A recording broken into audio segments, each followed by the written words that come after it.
Alright, welcome to today's workout. We're going to be working on core, focusing on the lower abs, the obliques and the upper abs. We're going to be doing one exercise for each of these areas. So the first one is the leg raise. The leg raise targets the lower abs. If that's too challenging, there are different variations that you can do. So you can do this single leg, or you can bend the legs slightly. That's going to make the exercise easier. The important part is to keep your lower back flat against the ground, because if you start arching, that puts a lot of pressure on your lower back. So you want to make sure you do that correctly, and then you should be safe. The rep number is 25. We're going to be doing 25 reps of each of the exercises, and because today is a descending ladder workout, we're going to start with a higher number and we're going to decrease the number by 5 until we only have 5 left, and we do rounds of those.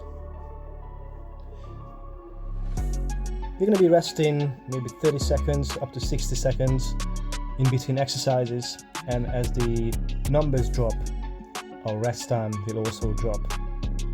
But if at any point you need to take more rest, you can just take that rest and then jump back in when you're ready. These side leg raises are the ones that I picked for today to target our obliques. I absolutely love this exercise. You can also do this on the bench to increase the range of motion, but just to do it on the floor is absolutely perfect as well. And as you can see, I have my hands out to the side next to me on the floor. That gives me just the extra push. Obviously, I don't want to rely on my hands, but it's good to have it there for balance purposes, and once again, it just gives me the extra little help to do this exercise well and to be able to hit the rep ranges.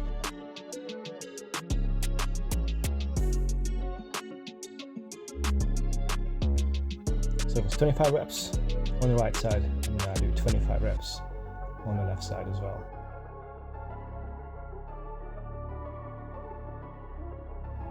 It is important to take that rest time because I want to make sure that my form is good enough, because we're still doing fairly high reps. I don't want to do sloppy reps. So if you need to take more rest, that's okay, like I said, as long as you can do it correctly. Now that doesn't mean that you should take an hour to finish the workout, but I'm just saying if you need a rest, you can take it.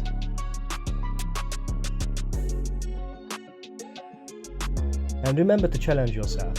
So you can try harder variations, do a few reps of those, and when you feel like it's just getting too much or too challenging, you're losing the form, just drop to an easier progression. So in this case, you can start bending the knees a little bit more, which will make it easier, or you can switch to the single leg version and finish the set like that. And as you go to the following sets, you can just keep dropping the difficulty. So for example, maybe you maxed out on your straight leg version, so you start your set with a bent leg and then finish it with a single leg, or start with a single leg version and then finish it with just a side crunch, and that allows you to keep working hard. Cool, just getting ready for the last exercise of the first round. That's a tabletop crunch or a feet up crunch, whatever you like to call it. So I'm just trying to touch my ankles. It's probably not going to happen. I'm trying to aim for that. Minimize the movement from your neck. So as you can see, my neck is staying neutral. I'm not trying to pigeon the movement, so I'm not extending my neck in front of me. I'm trying to keep it one unit and always come all the way back down to the floor. I just took a really rest pause because I felt like I'm losing range. But as you can see, my shoulders going back on the mat rather than staying off the mat. But it's important to engage the core. So as I'm reaching towards the ankle, make sure that you're looking through your legs or looking at your knees while trying to touch your ankle. Alright, and that was the first round done. What I'm going to do in between the sets is doing a little bit of a stretch. I love doing these sort of active rest exercises when I'm just stretching the muscle that I just worked, especially with the core. I probably wouldn't do this with push-ups or stuff like that, but I like doing this with the core. It kind of eases the tension a little bit. I call this the seal, but I think it has a different name. You can do this on the elbows, or you can do it on the hands like I'm doing it here. What's important with the exercise is not to bring your hips away from the floor, so that's why I'm not fully extending my arms. Otherwise, my hip will lift off the floor, and that kind of defeats the purpose. So you just go with your own level of difficulty.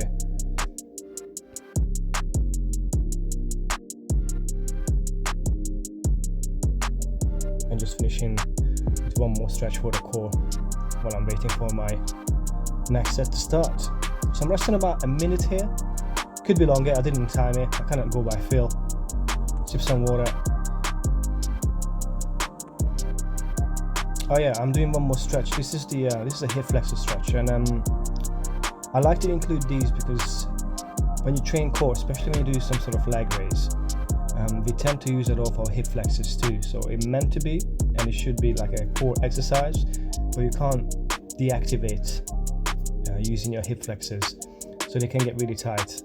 So I'm just stretching those, making sure they kind of loosen up a little bit, so I can do the rest of the circuit with my core, really not really overworking my hip flexors. The thing is with hip flexor, if they get too tight, if you don't stretch them, then they can actually cause lower back pain. The way these little muscles work, they actually run through the body, so they can pull on the lower back if they're too tight. So we always not want to include some hip flexor stretches for general health, especially after lower back. After leg day and after core day, I'm trying to say. Okay, second round. So we drop in the repetitions by 5. So this is going to be 20 reps. Just remember, guys, keep that lower back flat on the ground. Sorry if I'm repeating myself, but I just found this really important, and I really want to drive it home. So you always remember that every time you do some sort of leg raises, you're keeping your lower back flat on the ground. Obviously you can't do that when you're doing hanging leg raises, but you get the point.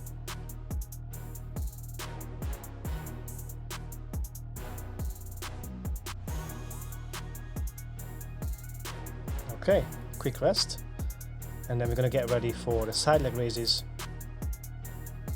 And once again, if you need to decrease the difficulty, just bend the leg slightly or switch to single leg.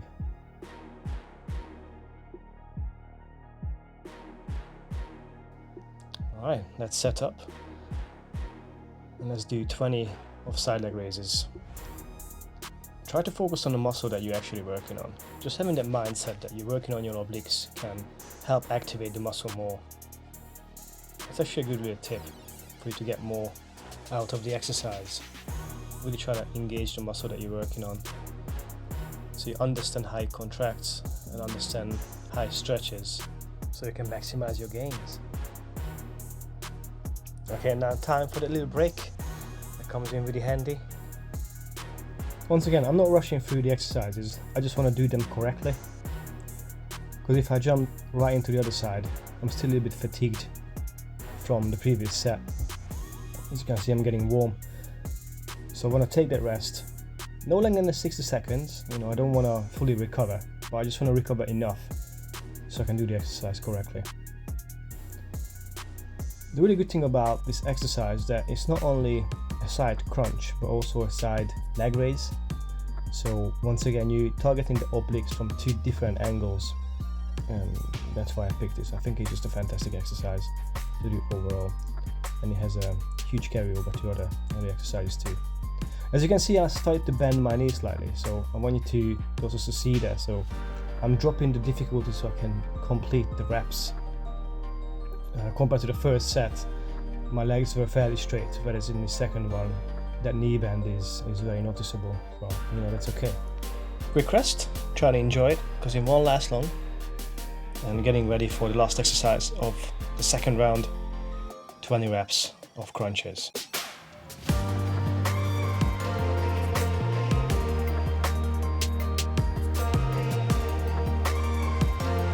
I'd like to give you one more tip when it comes to these crunches, is if you feel like you start pigeoning the neck, or you're using too much momentum, or you're no longer actually engaging the core, you feel like you're just moving up and down but not actually activating, do a rest pause. That's what I'm doing here. So I'm taking just a couple seconds rest, just like a baby break to recover, so I can go back and do a couple more reps with good quality, actually engaging the core rather than just going through the motion. Cool. We earned another few seconds of rest, probably about 30-45 seconds. I may have rested more. Well, once again, it's just about recovering enough to be able to do the next round with good form and quality. So I'm going to do my I'm going into my seal stretch again. Let me know what this exercise is called, because I always get it wrong. Right, I'm probably going to check out and let you guys finish the workout. Once again, just every round drop it by 5 reps until you only have 5 reps left, and decrease the rest time as the numbers drop as well, because you're not going to need as much rest, and you do want to start strong. So like if you decrease the reps, you should decrease the rest as well. Alright, enjoy.